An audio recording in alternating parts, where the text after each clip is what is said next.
आज हम बात करेंगे यमन के हूती विद्रोहियों की ताकत और उनके हथियारों के बारे में, जो मौजूदा दौर में मिडिल ईस्ट में बढ़ते तनाव का एक बड़ा कारण बन रहे हैं। हूती विद्रोही यमन के अंदर मजबूत होते नजर आ रहे हैं। अब सिर्फ हथियारों के लिए बाहरी देशों पर निर्भर नहीं रह गए। उन्होंने अपने इलाके में हथियार बनाने की फैक्ट्री स्थापित कर ली है, जहां वे लंबी दूरी की मिसाइलें और तेज गति वाले ड्रोन तैयार कर रहे हैं। हूती विद्रोहियों की सबसे खास ताकत उनकी फिलिस्तीन 2 मिसाइल है, जो यमन में ही बनाई जाती है। ये मिसाइल मध्यम दूरी की है और इसकी रेंज लगभग 1150 से 2150 किलोमीटर तक की बताई जा रही है।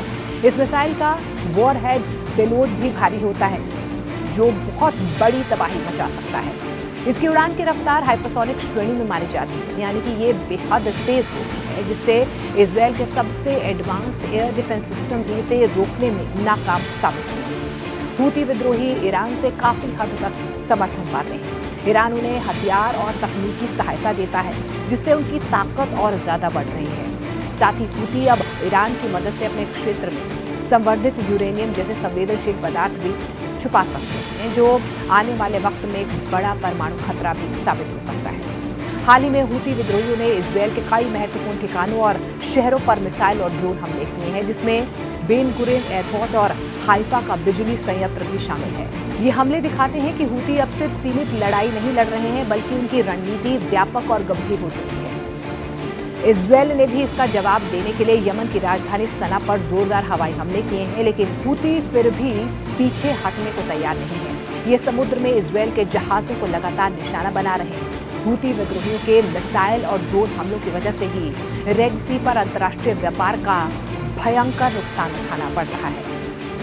हूती विद्रोहियों ने अपनी सेना को भी घुसपैठ और लड़ाई की कड़ी ट्रेनिंग दी है और उन्होंने तूफान अल अक्सा नाम से एक मिशन की शुरुआत की है, जिसका मकसद इजरायल के खिलाफ बड़े पैमाने पर हमला करना है। इस पूरे घटनाक्रम से ये साफ है कि हूती विद्रोही अब सिर्फ यमन की समस्या नहीं रह गए हैं, बल्कि वे पूरे मध्य पूर्व के लिए एक बहुत बड़ा सुरक्षा खतरा बन चुके हैं। उनके पास आधुनिक और खतरनाक हथियार हैं और उनकी ताकत लगातार बढ़ती जा रही है। इस बढ़ती चुनौती का सामना इजरायल और उसके सहयोगियों को सिर्फ सैन्य कदमों से नहीं, बल्कि कूटनीतिक और रणनीतिक उपायों से भी करना होगा। हमास और हिजबुल्लाह की तरह हूती भी ईरान की मदद और समर्थन पर काम करते हैं। हूती संगठन को ईरान से काफी सपोर्ट मिलता है। इनकी अधिकांश आबादी यमन के उत्तरी पश्चिमी सादा प्रांत में ही रहती है, जहां पर वो राजधानी सना और आसपास के इलाकों पर काबिज है।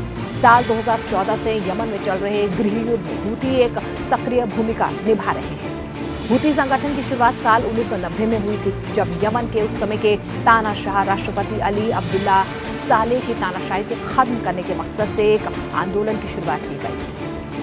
आज भी ये संगठन अंतर्राष्ट्रीय मान्यता प्राप्त सुन्नी नेतृत्व वाली यमनी सरकार के खिलाफ है। वहीं सऊदी अरब और संयुक्त अरब अमीरात यमन की मौजूदा सरकार का समर्थन करते हैं, जबकि हूती सऊदी अरब को अपना सबसे बड़ा दुश्मन मानते हैं। हूती आंदोलन की कहानी एक पिता बेटे की जोड़ी से शुरू हुई। बद्र अली दीन अल हूती, जो एक प्रभावशाली मौलवी थे, उन्होंने अपने बेटे हुसैन हूती के साथ मिलकर 1990 में ये संगठन बनाया। हूती समुदाय जैदी शिया संप्रदाय से जुड़ा एक बहुत बड़ा कबीला है। संगठन के शुरुआती दिनों में उन्होंने अपने समुदाय के साथ सामाजिक और धार्मिक संबंध मजबूत किए। वे यमन की सरकार की नीतियों और तानाशाही से काफी नाराज थे। उसके विरोध में ये आंदोलन जन्मा। बद्र अली दीन और हुसैन हूती दोनों साल 1969 में हुई ईरानी क्रांति और दक्षिण लेबनान में हिजबुल्लाह के उदय से गहराई से प्रभावित हुए।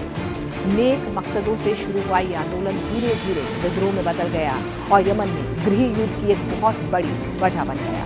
साल 2004 में यमन सरकार ने बद्र अली दीन अल हूती के खिलाफ गिरफ्तारी का वारंट भी जारी किया, जिसके बाद जनता में सरकार के खिलाफ असंतोष फैल गया और इसी दौरान सरकार ने सादा प्रांत में हूतियों के खिलाफ एक बहुत बड़ा सैन्य अभियान शुरू किया, जिसमें संगठन के प्रमुख सदस्य हुसैन हूती की मौत हो गई।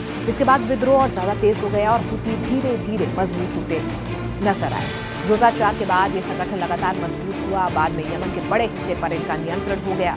2010 तक उन्होंने सादा प्रांत पर पूरी तरह से नियंत्रण कर लिया था। हूती संगठन को आधिकारिक रूप से अंसराउल्लाह यानी कि अल्लाह का समर्थक भी कहा जाता है। इसकी जड़ें यमन के सादा प्रांत में हैं और ये मुख्य रूप से जैदी शिया संप्रदाय से जुड़े हैं। संगठन का नाम संस्थापक हुसैन अल हूती के नाम पर रखा गया है। अब जानते हैं कि हूती को दुनिया का सबसे खतरनाक संगठन क्यों माना जाता है। हूती विद्रोही अब सिर्फ यमन या अरब नहीं बल्कि पूरी दुनिया की समुद्री सुरक्षा के लिए बहुत बड़ा खतरा बन चुके हैं।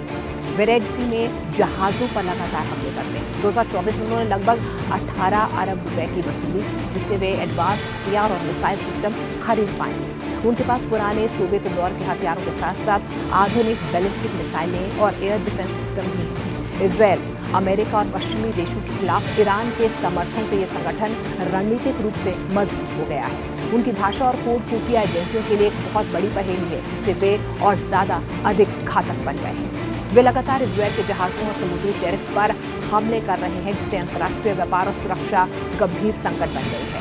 अमेरिका और इजरायल की तरफ से सीधे संघर्ष के बावजूद हूती संगठन उनके उन्नत हथियारों जैसे ड्रोन और लड़ाकू विमानों को भी मार गिरा रहे हैं और किसी भी समझौते के लिए ताकत की नई शर्तें बना रहे हैं। हूती संगठन यमन के शिया अल्पसंख्यकों के अधिकारी और पश्चिमी समर्थित शासन के विरोध से उपजा था, लेकिन हथियारों, रणनीतिक समर्थन और आधुनिक सैन्य तकनीक की वजह से अब वे वैश्विक शांति और समुद्री व्यापार के लिए सबसे बड़ा खतरा बन चुके हैं।